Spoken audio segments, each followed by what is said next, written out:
أن رب العالمين في القرآن لم ينادي النبي صلى الله عليه وسلم باسمه، لم يقل له يا محمد ولا يا أحمد، وإنما ناداه بالنبوة والرسالة. يا أيها النبي حسبك الله ومن اتبعك من المؤمنين. يا أيها النبي إذا طلقتم النساء فطلقوهن لعدتهن. يا أيها النبي إنا أرسلناك شاهدا ومبشرا ونذيرا. يا أيها الرسول بلغ ما أنزل إليك من ربك، وإن لم تفعل فما بلغت رسالاته. ولم يأت اسمه في القرآن إلا في صيغة الخبر، كما قال تعالى وما محمد إلا رسول قد خلت من قبله الرسل، وقال ومبشرا برسول يأتي من بعده اسمه أحمد. وهذا يدل على أقصى درجات التعظيم، لأن آدم نودي في القرآن يا آدم اسكن أنت وزوجك الجنة. يا نوح إنه ليس من أهلك إنه عمل غير صالح. يا إبراهيم قد صدقت الرؤيا. يا موسى إني اصطفيتك على الناس برسالتي وبكلامي.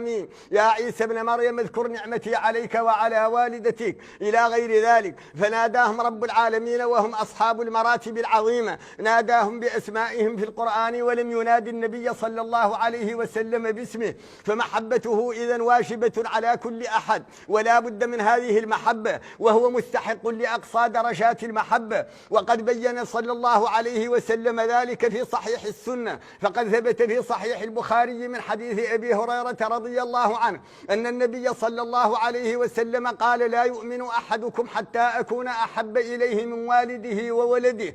وثبت في الصحيحين كذلك من حديث عبد العزيز بن صهيب وقتادة بن دعامة عن أنس بن مالك خادم النبي صلى الله عليه وسلم أن رسول الله صلى الله عليه وسلم قال لا يؤمن أحدكم حتى أكون أحب إليه من والده وولده والناس أجمعين. وقد ورد خارج الصحيحين أنه أضاف النفس إلى هذه الثلاثة حتى أكون أحب إليه من نفسه ووالده وولده والناس أجمعين.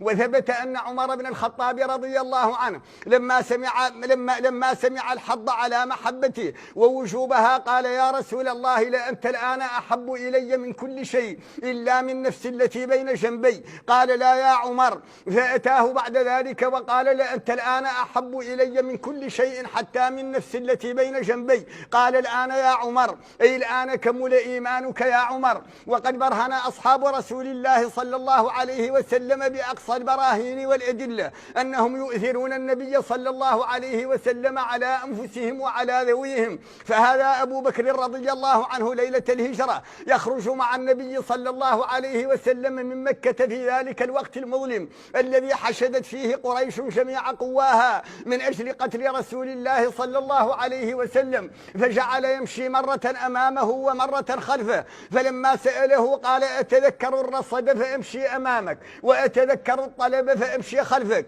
فأبو بكر يريد أن يبدأ به قبل النبي صلى الله عليه وسلم. ولما أتي الغار دخل أبو بكر قبل النبي صلى الله عليه وسلم وعرض نفسه للحيات والأفاعي، يريد أن يفدي النبي صلى الله عليه وسلم بجسده. فلما دخل النبي صلى الله عليه وسلم وهو في غاية النعاس وقد غلبته عيناه ونام واضعا رأسه في حجر أبي بكر الصديق رضي الله عنه، وشرعت الحيات والأفاعي تأكل أبا بكر واشتد به الألم رضي الله عنه، ولكنه أصر أن لا يتحرك قليلا ولا كثيرا خشية أن يوقظ النبي صلى الله عليه وسلم. فلما اشتد الألم دمعت عيناه رضي الله عنه فسال الدمع على رسول الله صلى الله عليه وسلم، فاستيقظ وسأل عن السبب فأخبره الخبر فمسح بيده الكريمة فكفت الأفاعي وكف الألم عن أبي بكر رضي الله عنه وأرضاه. فهذه ليلة صرح عمر بن الخطاب رضي الله عنه أنها خير من آل الخطاب جميعا، لما طلب والي الكوفة من الشاب أن يذكر عمر أيضا. لما ذكر أبا بكر قال والله لليلة ويوم من أبي بكر خير من آل الخطاب جميعا. وهذا عمر رضي الله عنه لا يتجاوز كلام النبي صلى الله عليه وسلم ولا كلام رب العالمين الذي أنزل عليه. وقد وصفه ابن بدر رضي الله عنه بأنه كان وقافا عند كتاب الله كما في صحيح البخاري وغيره. ولما راجعه صاحب المفاتيح عند باب الكعبة لما قال لقد هممت أن لا أدع فيها بيضاء ولا صفراء إلا أنفقتها، قال قال ما أنت بفاعل يا أمير المؤمنين؟ قال ولما؟ قال لأن صاحبيك لم يفعلا. قال صدقتهما المرآن يقتدى بهما. فهذا عمر يمد عنقه لما ثبت عن النبي صلى الله عليه وسلم دائما ويفديه بنفسه. ولما وقف يريد أن يصلي على ابن أبي وقف في نحره وأخذ بتلابيبه وقال على ابن أبي تصلي يا رسول الله؟ كأنه يرى أن هذا قد يشرب انحطاطا لهذه الملة. فقال له إليك عني خيرت فاخترت. ولما وقف أمامه يوم صلح الحديبية وقال يا رسول الله ألست رسول الله؟ قال بلى والله إني رسول الله. قال ألسنا المؤمنين؟ قال بلى والله أنتم المؤمنون. قال ففيما نعطي الدنية في ديننا؟ فقال يا ابن الخطاب إليك عني فإن ربي لا يضيعني. وبهذا أجاب أبو بكر رضي الله عنه لما أعطاه الله من سعة العلم والمعارف ومحبة النبي صلى الله عليه وسلم والقرب منه. وهذا طلحة بن عبيد الله يوم أحد يتخذ نفسه ترسا بين يدي النبي صلى الله عليه وسلم ينوشه العدو بسيوفهم ومحاشنهم حتى سقط بعد أن كان في جسده 80 ما بين طعنة بسيف وضربة برمح رضي الله عنه وأرضاه وشلت يده على أثر ذلك. وقال النبي صلى الله عليه وسلم فيه فقد أوجب. وهذا أبو عبيدة بن الجراح لما دخل المغفر في شبهة النبي صلى الله عليه وسلم يوم أحد